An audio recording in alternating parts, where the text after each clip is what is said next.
It was supposed to be an ordinary Saturday morning.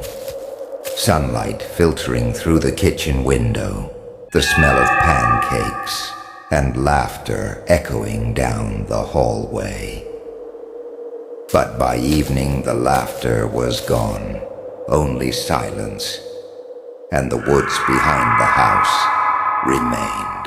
8-year-old Lila Winters had been playing in her favorite red rain boots, chasing butterflies near the tree line. Her mother, Clara, watched from the porch, calling out reminders to stay close. But when Clara looked again, Lila was gone. First it was just confusion, a small girl wandering too far. Then came panic, the kind that seizes your chest and turns every second into a lifetime. Her father, Evan, tore through the woods calling her name, his voice cracking against the whispering pines. The sheriff's team came later, flashlights slicing through the darkness, dogs barking into the cold air, but there was no trace, no footprints, no sound. Only a clearing they'd never noticed before, and a doll sitting right in the center. It was old, impossibly old. Its porcelain skin was cracked, its hair matted with dirt. The dress it wore was tattered but strangely familiar, tiny red flowers on pale blue fabric. Clara recognized it instantly. She'd sewn that pattern for Lila's favorite play dress last spring. She froze. "Evan," she whispered, That's her dress." Evan stepped closer, his flashlight trembling in his hand. The doll's glass eyes shimmered in the beam. Green, exactly like Lila's. The sheriff dismissed it as coincidence, a cruel trick of the woods. But Clara couldn't stop staring. Something about the doll's expression, not quite still, not quite lifeless, made her stomach twist. That night, Clara brought the doll home. Evan protested, saying it was just superstition, but Clara couldn't leave it there. She washed its face, combed its tangled hair, and laid it gently on Lila's bed. "Just until we find her," she murmured, almost like a prayer. But the house changed after that. At night, footsteps creaked in Lila's empty room. The soft sound of humming drifted down the hallway, the tune Lila always sang while drawing. Evan thought it was grief driving Clara mad. But then he heard it too. Days passed. The doll seemed to move, slightly. Its head tilted differently, its tiny hand curled where it hadn't before. Clara would wake to find it sitting upright, facing the window that overlooked the woods. And then came the whisper. "Mommy." It was faint, soft as breath, fragile as wind through glass.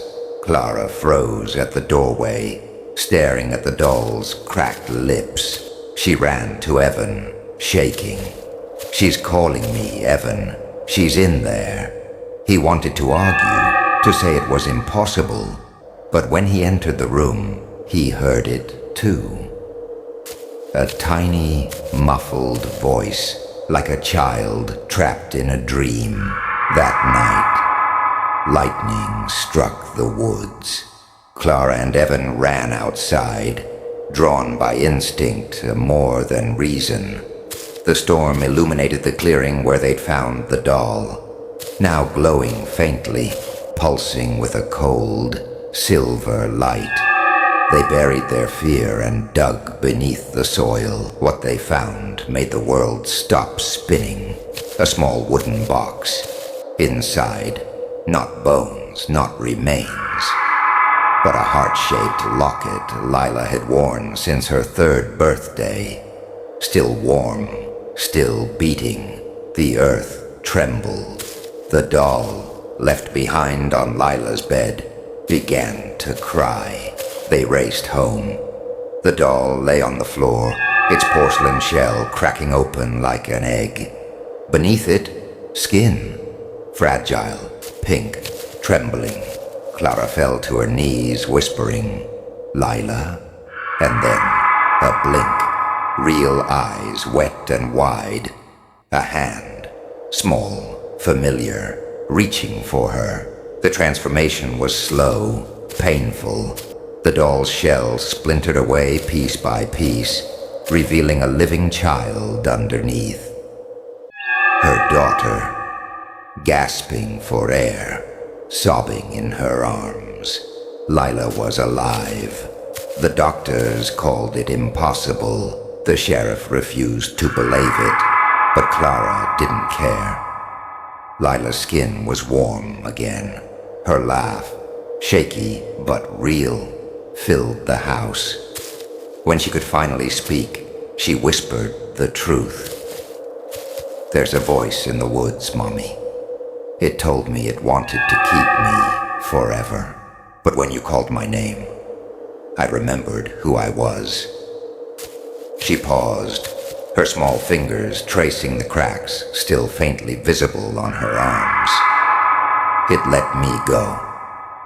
From that day, Clara and Devon never spoke of the doll again. They burned what was left of it in the clearing, the ashes scattering into the wind. But every spring when the forest bloomed, they could hear faint laughter drifting through the trees. Gentle, light, almost protective. And sometimes, when the sunlight hit Lila's face just right, you could still see a faint shimmer in her eyes, like glass catching the light.